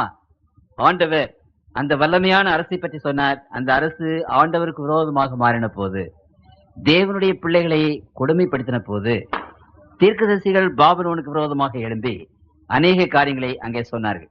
ஏசாயா 13ஆம் அதிகாரத்துல அங்கு என்ன வாசிக்கிறோம் என்று சொன்னால், 17வது வசனத்திலே இருந்து சொல்லுகிறார், இதோ நான் அவர்களுக்கு விரோதமாய் மேதியரை எழுப்புவேன். அவர்கள் வெள்ளியை மதியாமலும் பொன்னின் மேல் பிரியப்படாமலும். இந்த பாபிலோன் ராஜ்யத்தை அளித்தவர்கள் மேதியர்கள், மேதிய பர்ஷியர்கள். அப்படியானால் ஆண்டவர் முன்கூட்டியே சொல்லியிருக்கிறார், நூற்றுக்கணக்கான வருஷங்களுக்கு முன்னதாகவே இந்த பாபிலோன் நகரத்தை மேதியர்கள் வந்து அழிப்பார்கள் என்று சொன்னார். அதே பிரகாரமாகத்தான் கர்த்தருக்குள் பிரியமானவர்களே, மேதியர்கள் விசேஷமாக வந்து அந்த பெர்சியர்களோடு கூட சேர்ந்து கொண்டு அந்த பாபிலோன் நகரத்தை பிடிக்க முடியாது என்று சொன்ன அந்த பட்டணத்தை அவர்கள் பிடித்தார்கள். ஆகவே இங்கே நான் வாசிக்கும் போது ஆண்டவர் சொல்கிறார், ராஜ்யங்களுக்குள் அலங்காரமும் கல்தேயருடைய பிரதான மகிமையுமாகிய பாபிலோனானது தேவனால் சோதோமும் குமாராகவும் கவிழ்க்கப்பட்டது போல கவிழ்க்கப்படும். இனி ஒருபோதும் அதில் ஒருவரும் குடியேறுவதும் இல்லை. தலைமுறை தலைமுறை தோறும் அதில் ஒருவரும் தங்கி தரிப்பதும் இல்லை. அங்கே அரபியன் கூடாரம் போடுவதும் இல்லை. அங்கே மேய்ப்பர்கள் மந்தையை காப்பதும் இல்லை. காட்டு மிருகங்கள் அங்கே படுத்துக்கொள்ளும். ஊழையிடும் பிராணிகள் அவர்கள் நடுவிலே வீடுகளை நிரப்பும். கோட்டான்கள் அங்கே குடிகொள்ளும். காட்டாடு அங்கே துள்ளும். அவர்கள் பாலான மாளிகைகளில் ஓரிகள் ஊழையிடும். வலு சர்ப்பங்கள் அவர்கள் செல்விக்கையான அரண்மனைகளில் ஏகமாய்க்கூடும். அதன் காலம் சீக்கிரம் வரும், அது நாட்கள் நீடித்திராது என்ற இந்த வசனங்கள் எல்லாவற்றையும் நீ பார்க்கும்போது இந்த வசனங்கள் எவ்வளவு துல்லியமாக நிறைவேறிற்று என்று அதிசயமாக இருக்கிறது. அந்த பாபிலோன் என்ற இடத்திற்கு நான் போயிருந்தேன். அந்த பாபிலோனை இப்பொழுது பெரிய மேடு மூடிக்கொண்டிருக்கிறது.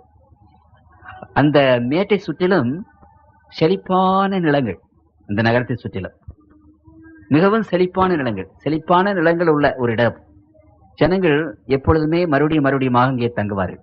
எருசலேம் பட்டணம் அழிந்தது, திரும்ப கட்டப்பட்டது. இந்த உலகத்தில் எத்தனையோ நகரங்கள் அழிந்தன, திரும்ப கட்டப்பட்டன.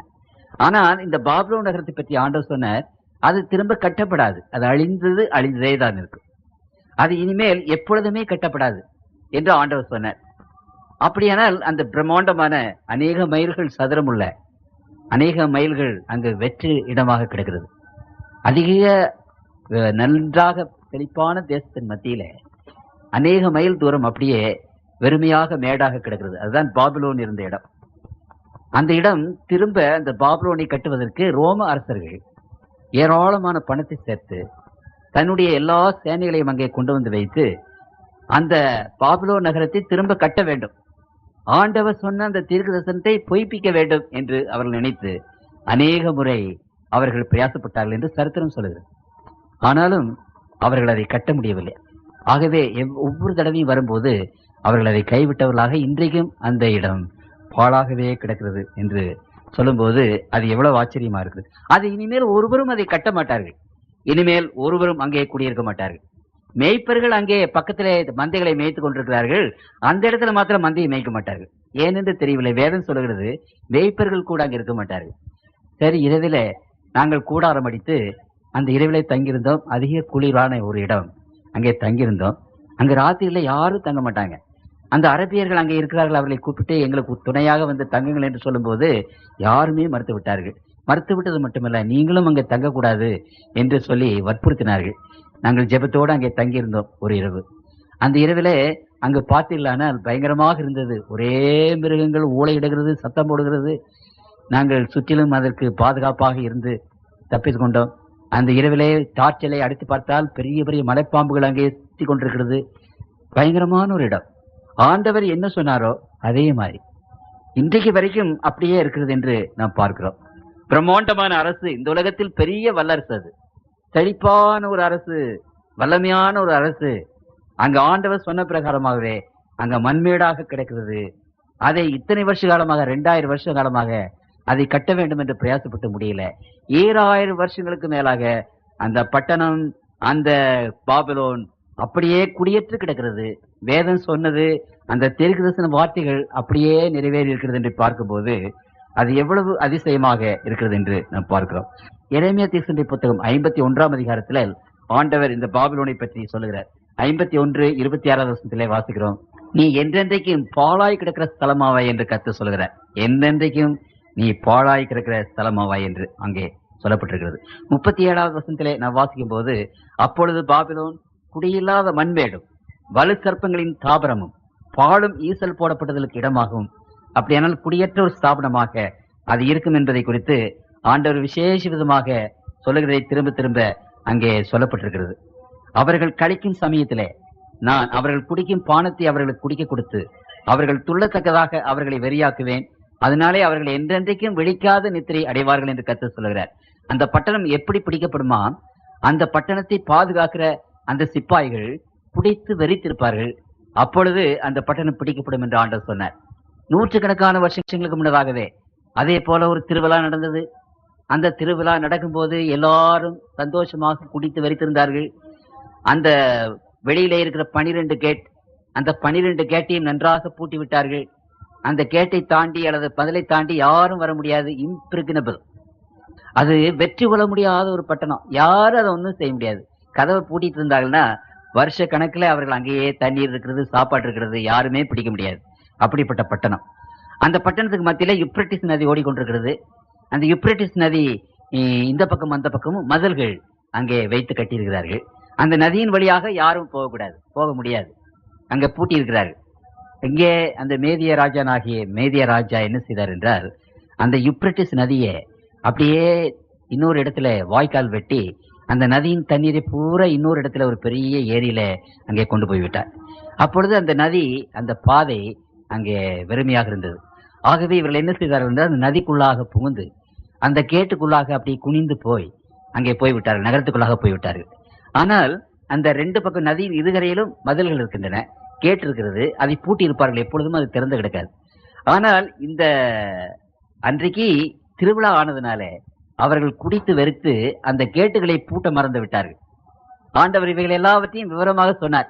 ஆகவே இந்த மேதிய சோல்ஜர்ஸ் அந்த கேட்டு பூட்டப்படாமல் இருக்கிறது. ஆண்டவர் சொன்னார், அந்த கேட்டுகளை உனக்கு முன்பாக நான் திறந்து வைப்பேன் என்று சொன்னார். அதே மாதிரி திறந்திருந்தது.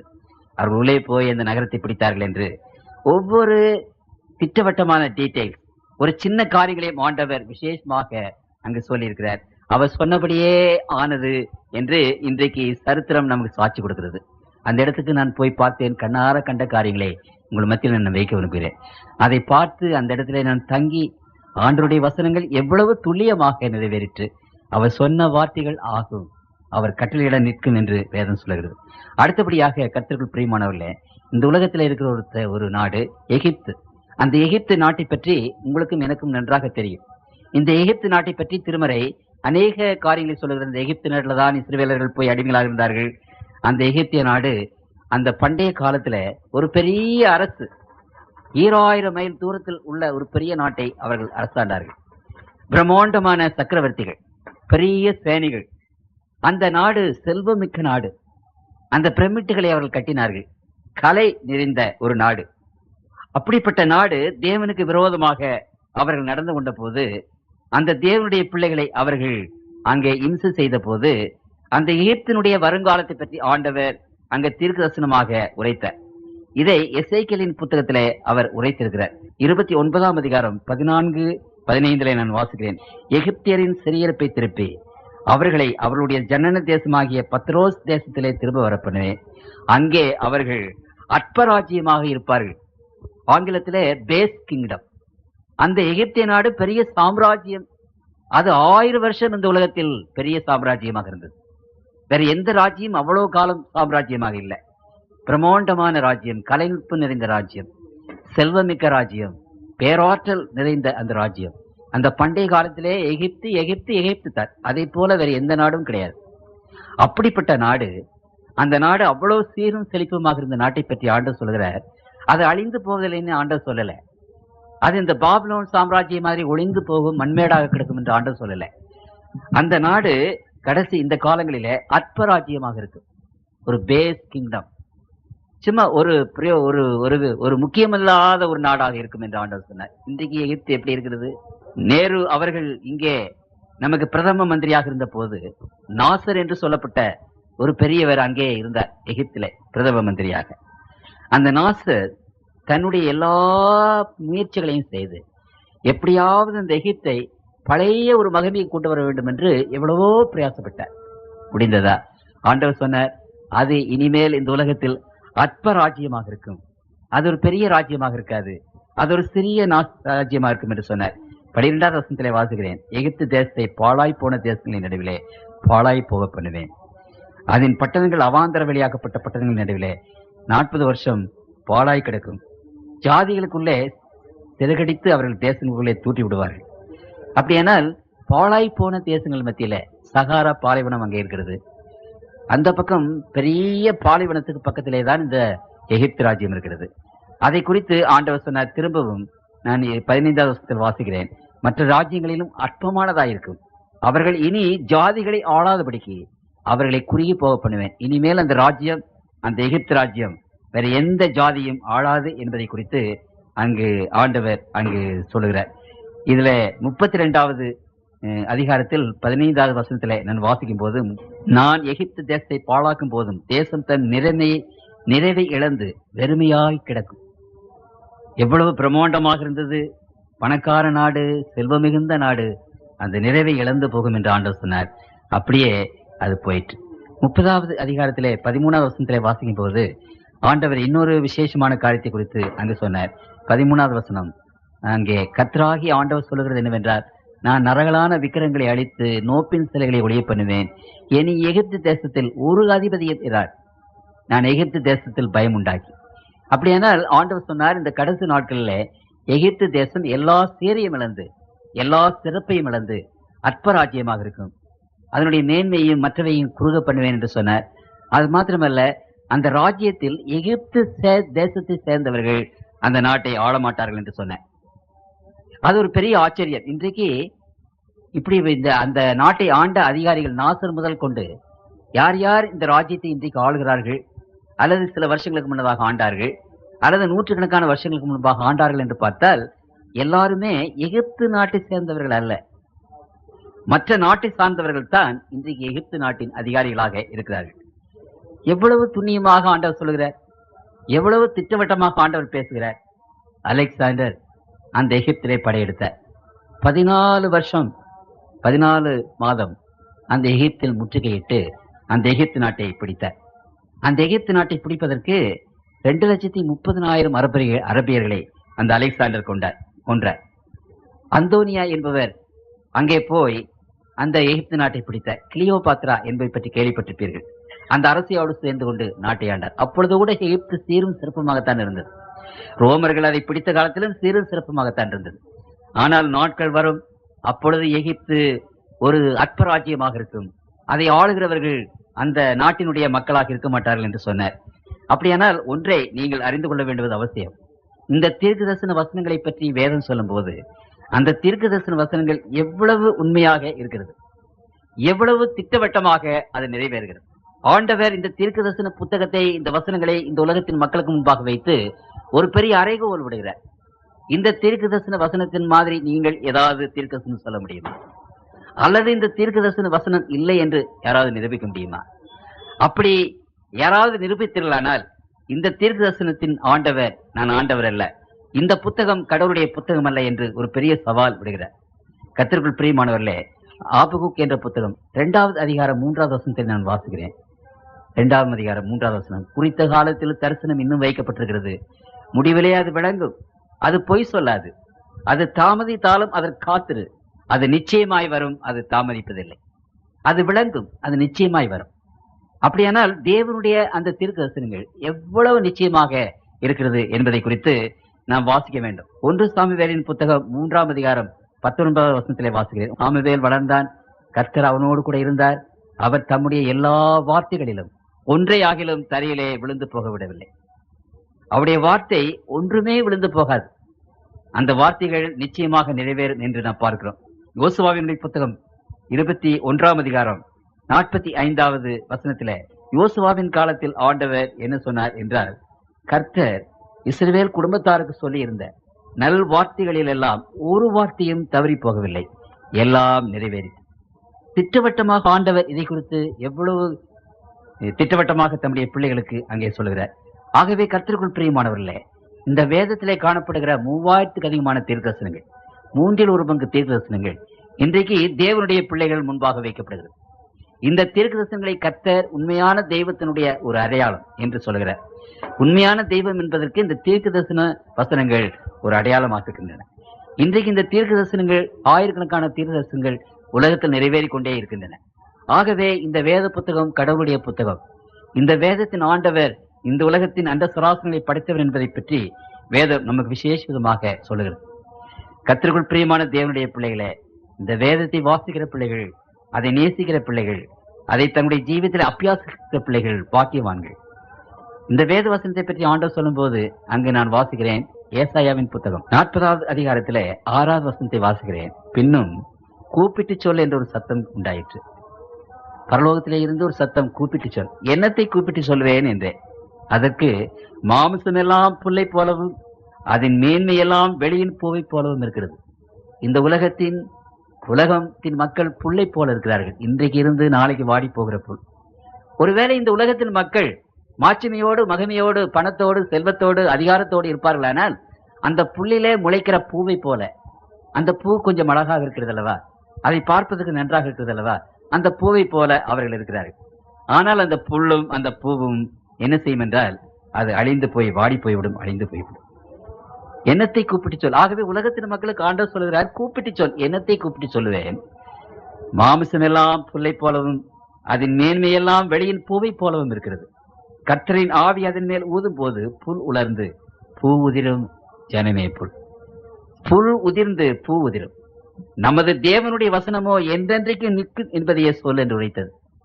அப்படியானால் இந்த உலகத்தின் மக்கள் நம்முடைய மகிமை, நம்முடைய அதிகாரங்கள், நம்முடைய வளமைகள், செல்வங்கள், இவைகளெல்லாம் இந்த புல்லை போல, அது பூவை போல ஒழிந்து போகும். ஆனால் கர்த்தருடைய வசனமோ என்றென்றைக்கும் நிற்கும் என்பதையே சொல். பரலோகத்தினுடைய ஒரு தூது இது, பரலோகத்தினுடைய ஒரு மெசேஜ் இது. தேவனுடைய வசனத்தை என்றென்றைக்கும் நிற்கும். அப்படியானால் என்றென்றைக்கும் நிற்கிற இந்த வசனத்தை நாம் பற்றி கொள்வோமானால், இந்த வசனத்தை நாம் விசுவாசிப்போமானால், இந்த வசனத்தை நாம் நேசிப்போமானால், கர்த்தருக்குள் பிரியமானவர்களே, இந்த வேத வசனம் என்றென்றைக்கும் எப்படி இருக்கிறதோ நாமும் என்றென்றைக்கும் நிற்போம். இந்த வேத வசனத்தை எடுக்கிற பிள்ளைகள் அழிந்து போவதில்லை. இதை விசுவாசிக்கிற பிள்ளைகள் கெட்டு போவதில்லை. இந்த வேத வசனத்தின் பிள்ளைகள் என்றென்றைக்கும் வாழ்வார்கள், இருப்பார்கள். இந்த உலகத்தின் எந்த விதமான சக்தியாக இருந்தாலும் சரி, அவைகளை ஒன்றையும் அழித்து போட முடியாது. ஆகவே பரலோகத்தினுடைய மெசேஜ், கூப்பிட்டு சொல். மாம்சமெல்லாம் புல்லை போலவும் அதன் மகிமையெல்லாம் அங்கே பூவை போலவும் இருக்கிறது. அவைகள் உலர்ந்து போகும், அழிந்து போகும். ஆனால் தேவனுடைய வசனமோ என்றென்றைக்கும் நிற்கும் என்பதே. கர்த்தருக்குள் பிரியமான தேவனுடைய பிள்ளைகளே, கல்வாரி சிலுவையிலே அன்றைக்கு மரித்த ஆண்டவர் தம்முடைய ரத்தத்தை சிந்தி தன்னுடைய விரலின் தன்னுடைய ரத்தத்தினாலே நம்மோடு கூட உடன்படிக்கை செய்தார். தம்முடைய ரத்தத்தின் மூலமாக நமக்கு முன்பாக இந்த ஒரு சேலஞ்ச் வைத்திருக்கிறார். அப்படியானால் அந்த ஆண்டவரை நாம் நோக்கி பார்த்து, அவர் நமக்கு கொடுத்த வசனங்கள், அவர் நமக்கு கொடுத்த அந்த ரட்சிப்பு, அவர் நமக்கு கொடுத்த ஆசீர்வாதங்கள், அவைகளை பெற்றுக்கொண்டு நாம் என்றென்றைக்கு வாழத்தக்கதாக நிச்சயமாகவே ஆண்டவர் உங்களுடைய உள்ளத்திலும் என்னுடைய உள்ளத்திலும் பேசட்டும். நாம் வாழ வேண்டும், நம்முடைய பிள்ளைகள் வாழ வேண்டும். நாம் இந்த உலகத்தில் எப்படிப்பட்டவர்களாக இருந்தாலும் சரி, கர்த்தருக்குள் பிரியமானவர்களே, படித்தவர்களோ படியாதவர்களோ அல்லது மேல் ஜாதியோ கீழ் ஜாதியோ, இந்த உலகத்தில் நாம் எப்படிப்பட்டவர்களாக இருந்தாலும் சரி, தேவனுடைய பிள்ளைகளாகி நாம் ஒவ்வொருவரும் வாழ வேண்டும். அருமையானவர்களே, நம்முடைய பிள்ளைகள் வாழ வேண்டும். நாம் என்றென்றைக்கும் வாழ வேண்டும். இந்த உலகத்தின் அழிவுக்கு உட்படாதபடி தேவனுடைய பிள்ளைகள் வாழ்ந்து இந்த உலகத்தில் மாத்திரமல்ல, தேவனுடைய ராஜ்யத்தில் நாம் என்றென்றைக்கும் வாழ வேண்டும். அப்படி வாழ வேண்டும் என்றால் கர்த்தருடைய பிள்ளைகள் இந்த வேத வசனங்களை விசுவாசித்து அதை நாம் பற்றி கொண்டு அதை நாம் தியானம் செய்து அந்த வேதத்தின் பிள்ளைகளாக நாம் இருக்க வேண்டும் அல்லவா? அப்படிப்பட்ட கிருபையை ஆண்டவர் உங்களுக்கும் எனக்கும் தந்தருவாராக. ஜெபம் செய்வோம். அன்பு மிகுந்த இரக்கமுள்ள கர்த்தாவே, கூடி வந்திருக்கிற நம்முடைய பிள்ளைகளிடத்திலே பேசினதற்காக உடைய நாமத்தை நாங்கள் ஸ்தோத்திரிக்கிறோம். உம்முடைய வசனம் ஆண்டவரே, உம்முடைய வசனத்தை நீர் பேசும். இந்த அன்பான மக்கள் ஒவ்வொருடைய உள்ளத்திலும் நீர் பேசும் ஆண்டவரே. அந்த வேத வசனங்களை, இந்த தீர்க்கதரிசன வசனங்களை ஏற்றுக்கொண்டு இந்த அன்பான மக்கள் ஒவ்வொருவரும் ஆண்டவரே, அந்த வேத வசனங்கள் எப்படி என்றென்றைக்கும் இருக்கிறது போல தேவனுடைய பிள்ளைகள் ஒவ்வொருவரும் என்றென்றைக்கும் இருந்து வாழும்படியான கிருபை தாரும் ஆண்டவரே. புல்லை போல நாங்கள் ஒளிந்து விடாதபடி, அதே பூவை போல நாங்கள் நசுங்கி போய் விடாதபடி, தேவனுடைய பிள்ளைகள், உண்மை விசுவாசிக்கிறவர்கள், இங்கே வந்திருக்கிற ஒவ்வொரு மகனும் மகளும் உம்மோடு கூட என்றென்றைக்கும் வாழும்படியாக நாங்கள் வேதத்தை விசுவாசித்து வேதத்தை பற்றி கொண்டவர்களாயிருக்க எங்களுக்கு ஒத்தாசை செய்ய வேண்டும் என்று ஆண்டவர் இயேசுவின் நாமத்தில் வேண்டிக் கொள்கிறோம். ஜெபங்களும் பரம்பிதாவே, ஆமென்.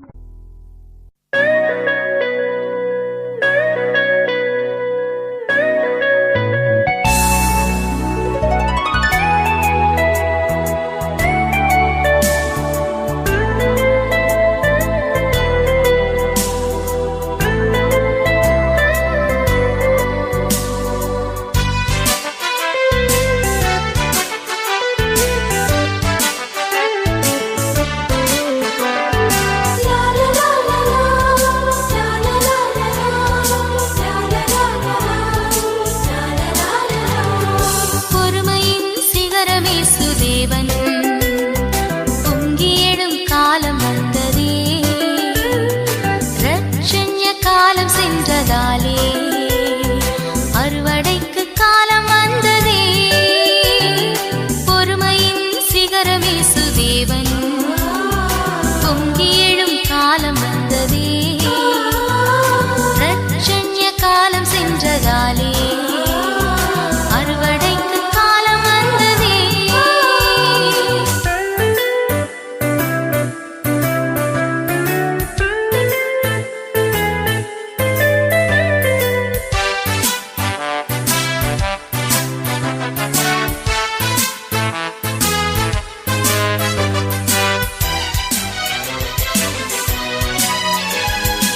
அறுவடை